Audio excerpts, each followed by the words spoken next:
Hello বন্ধুরা, তোমরা সবাই কেমন আছো? আশা করি ভালো আছো। আমিও খুব ভালো আছি। Welcome back to my channel. তো সকাল সকাল ঘুম থেকে উঠে সব কাজ বাজ সেরে খুব খিদে পেয়ে গেছিলো, সেই কারণে একটু ভাবলাম মুড়ি খেয়ে নিই। আর মুড়ির সাথে কি শুধু শুধু মুড়ি খাবো, তাই জন্য একটু চা খাই। সাধারণত আমি চা খাই না, কিন্তু তাও মনে হলো খিদে পাচ্ছে, তাই জন্য একটু চা, বিস্কুট আর একটু মুড়িই খাই। মুড়ি খেয়ে তারপর কোমর বেঁধে কাজে নামতে হবে।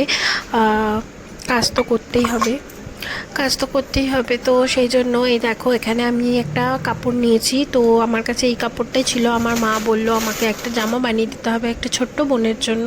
সেই জন্য এই কাপড়টা ছিল যেহেতু আমার কাছে, সেটা দিয়ে জামা বানাবো। এই ডিজাইনটা আমি সিলেক্ট করেছি, এরকম ডিজাইনেরই কিছু একটা বানাবো বলে। সেটা তোমাদেরকে আমি দেখালাম যে কীরকম বানাতে চাইছি আমি। তো লাস্ট অবধি দেখে বলবে যে এরকম কাছাকাছিও হয়েছে কি না। ঠিক আছে, একটু আলাদা দিয়েছি জামাটা, মানে পুরোটা সেম টু সেম এরকম হয়নি, কিন্তু মানে এর থেকে ডিজাইনের, এই যে ডিজাইনটা, এটা থেকে একটু ইন্সপিরেশন নিয়েছি। মানে একটুখানি কি বলবো, নিয়ে মানে বানানোর চেষ্টা করেছি। পুরো কিন্তু এরকম বানাইনি জামাটা। লাস্ট অবধি দেখলে তোমরা বুঝবে যে জামাটা কিন্তু পুরো এরকম হয়নি। তো এখানে আমি লেন্থের মাপ নিয়ে, চেস্টের মাপ নিয়ে নিয়েছি, আর্মহোলের মাপও নিয়ে নিয়েছি, ওয়েস্টের মাপও নিয়ে নিয়েছি। ছোট্ট বোন, সেই জন্য মাপ ফাপ আমার কাছে কিছু নেই। আমার মেয়ের যে মাপ আছে সেই মাপেই আমি বানাচ্ছি। তো সেই মাপে বানালেই, মানে ও এখনও অনেকটাই ছোট আমার মেয়ের থেকে, কিন্তু এই মাপেই বানাচ্ছি যাতে ও বড় অবধিও একটু টাইম নিয়ে পড়তে পারে। নাহলে এই ছোটো বানালে কি হবে, ছোটো বানালে তো তাড়াতাড়ি করে ছোট হয়ে যাবে। সেই জন্য, আর মানে আমার মেয়ের সাইজেই বানাতে বলেছিল। এর আগেও 2-3টে জামা বানিয়েছে আমার থেকে, তো সেই জামাগুলো আমার মেয়ের মাপেই বানিয়ে দিয়েছি যাতে একটু বড় হয়ে পড়তে পারে। সেই জন্য এই জামাটাও সেরকমভাবেই আমি বানিয়ে দিচ্ছি। তো এখানে আমি দেখো ফর্মাটা কাটিং করে নিচ্ছি।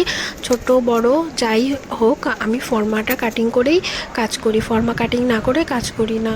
আমার ভালো লাগে এরকম ফর্মা কাটিং করে কাজ করতে, সেজন্য করি। তার বাদে আবার ভুল যদি হয়, সেটা কাগজের ওপর ভুল হবে, সেটা কাপড়ের ওপর ভুল হলে খুবই মানে অসুবিধায় পড়ে যাব। সেই জন্য ফর্মাতেই আগে কাটিং করে নিই। আর মানুষ মাত্রই ভুল হয়, ভুল হলে পরে সেটা কাপড়ের ওপর ভুলটা হলে সেটা মারাত্মক ভুল হয়ে যাবে। সেই জন্য কাগজের ওপরই আগে আমি কাটি। সে যতই আমার ইসে হোক না কেন, যে ভুল হবে না আমি জানি, তবু যদি ভুল হয়ে যায় তখন কি হবে, সেই ভয়ে ভয়ে আমি আগে ফর্মাই কেটে নিই। সবার যার জন্যই বানাই, ফর্মা কেটে নিয়ে তারপর কাজ করি। এখানে দেখো লেয়ার বাই লেয়ার করব, সেই জন্য আমি কাটিং করে নিচ্ছি নেটটাকেও। আর আমব্রেলা কাট করব নিচেরটা, আমব্রেলা কাটিংয়েরও কাটিং করে নিয়েছি। তো এখানে দেখো কাটিং নেটটা তো বারবার উড়ে যাচ্ছে, হাওয়াও দিচ্ছে, মানে ফ্যানটা চালিয়ে রেখেছি তো গরম, কি বলবো, গরমে তো নাজেহাল অবস্থা হয়ে যায়। সেই জন্য কাপড়গুলো বারবার উড়ে যাচ্ছে। আর নেটের কাপড় কি বলো তো, কাজ করতে গেলে না খালি এদিক ওদিক সরে যায়, খুব অসুবিধা হয়। মানে যতই আমি সোজা করে কাটতে চাই, একটু ব্যাকাতারা হয়েই যায় আমার। এটাই হচ্ছে কি অসুবিধা। এই জন্য এতগুলো পাথর আমি জোগাড় করেছি, পাথরগুলো চাপা দিয়ে দিয়ে কাজ করি আমি। আর হ্যাঁ, আমার জামাটা যদি বানানো ভালো লেগে থাকে তাহলে লাইক করে দিও, আর কমেন্ট করে জানিও কেমন লেগেছে জামাটা। আর আমার চ্যানেলটিকে যদি ইউটিউব থেকে দেখে থাকো সাবস্ক্রাইব করে দিও, আর ফেসবুক থেকে যদি দেখে থাকো তাহলে আমার চ্যানেলটিকে ফলো করে দিও।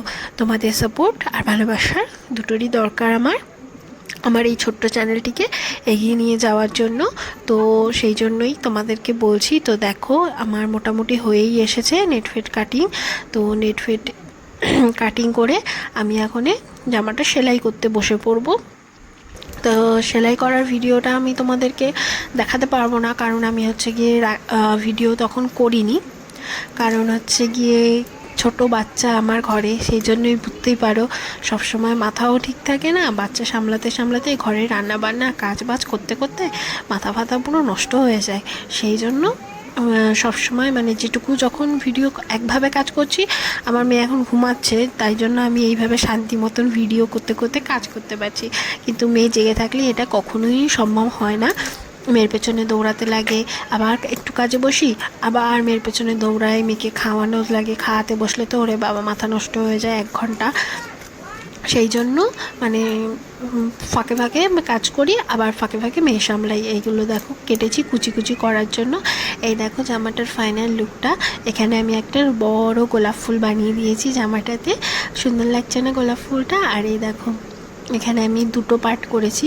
একটা পার্ট করলে কি বলো তো একটুখানি ইসে হয়ে যাচ্ছে। আর এখানে আমি ক্যান লাগিয়েছি, সরু ক্যান, যেটা আমি কিনেছিলাম এর আগেও জামাগুলোতে লাগিয়েছি। তো সেইভাবেই আমি ক্যানটা লাগিয়ে দিয়েছি যাতে একটু ফোলা ফোলা হয় জামাটা। নেটের কাপড় এমনিতেও ফোলা ফোলাই হবে। তো এখানে আমি গোলাপ ফুল করেছি আর হাতার এখানে কুচি কুচি দিয়ে দিয়েছি। তো জামাটা তোমাদের কেমন লাগলো অবশ্যই আমাকে জানাবে। এই দেখো জামাটার ফটোটা। এবার ও যখন পরে ফটো তুলবে তখন আমি দেখাবো তোমাদেরকে। আজকের মতন টাটা, দেখা হচ্ছে নেক্সট ভিডিওতে।